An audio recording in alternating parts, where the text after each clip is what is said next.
What's up, everybody? It's my Reviews R1 here again with a look at the iPhone 5, which I got to look around with at my local Apple store. So there's a first little look at the Apple iPhone, like I said. Now, right away, I did take a look at the white one, and as you can see, there's the new smaller connector ports, the cameras with the extra microphones, and the new back design, as well as the fact that the the head jack has been moved around. There's a good look at that new 4-inch Retina display and how well the new 4-inch screen takes advantage of so many things that you've already been using with the previous generation iPhones. I have already ordered a 5th generation iPod Touch, which I will be reviewing as well. As you can see, Siri also takes up this full screen nicely and looks very well, and as you can see, it has all of the functions of old and voice recorder. Here I'm taking a look at the new Passbook app in iOS 6, which will be on the iPod Touch that I will be receiving sometime this month as well. And as you can see, I also tried to delete things, but it is turned off for the in-store demos and will not let me do that. I also got to check out the new panorama mode, which was very exciting and took quite the nice photo. This is also an ability on the iPhone 4S and the iPod Touch 5th generation. As you can see, there was a nice look at my local Apple store, and I'm just showing you some stuff that it can do now.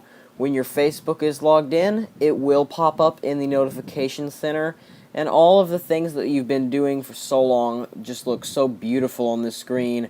And as you can see here, the typing pad for the phone has changed colors. And here I'm going to show you the dock connector. As you can see, it is very small and it fits in there. I did not try fitting it in both ways, but it does fit in there very nicely. And here's the remodeled iTunes and the remodeled app stores in there. Here's a nice look at iOS 5.1.1 on the iPod Touch and iOS 6 on the iPhone 5. And as you can see there, the screen sizes are much different. I'm also going to compare it to the iPhone 4S here in a second. But you can see that iOS 5 on the iPod Touch 4th generation is still there, as I have not updated because I will be again getting the new 5th generation. So I just wanted to kind of preserve the 4th gen. So here's the previous gen iPhone 4S in white and the iPhone 5 in black. You can really get a good look at the screen sizes and how much space and how much bigger and nicer things really are on the new iPhone. And as you can also see, the headphone jacks have swapped locations and literally just been thrown to the bottom half. Whether or not you like that change, I don't know. I thought it would be very nice to have it on the top of an iPhone, so you can just slide it in your pocket and the headphones aren't bending. The new Apple EarPods were not available to be seen, but they were available for purchase, so I have not tried the new EarPods yet. The power button does remain on the same side as always, and you can see the old connector.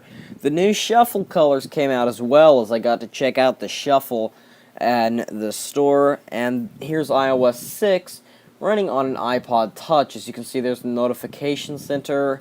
Passbook was on a screen back there, and it's got the new iOS 6 background as well.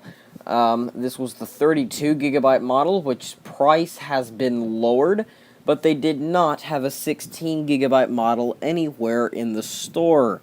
I also checked out the Maps application, and it does not have flyover or turn-by-turn navigation.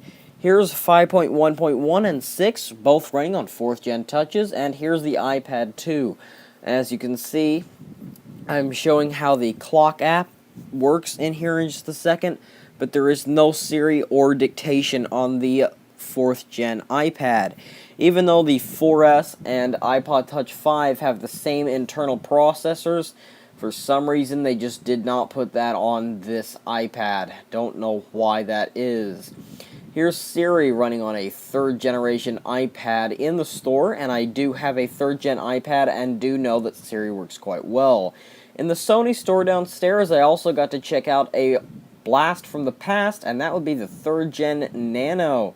And boy was it small. Wouldn't trade it for my 5th Gen, but boy was it really cool little Nano there. Not worth paying for, only 4 gigabytes of internal storage on there. I thought it was pretty cool that they had one of those in there, so thought I'd show you guys the 3rd Gen Nano, just as a little blast from the past, showing you how far the Nano has truly come if you look at the 7th generation, which is just amazing. Not as cool as the 5th or 6th Gen. Think that they really perked at those. Alright, well, thanks for watching this video, and see you next time at My Reviews R1.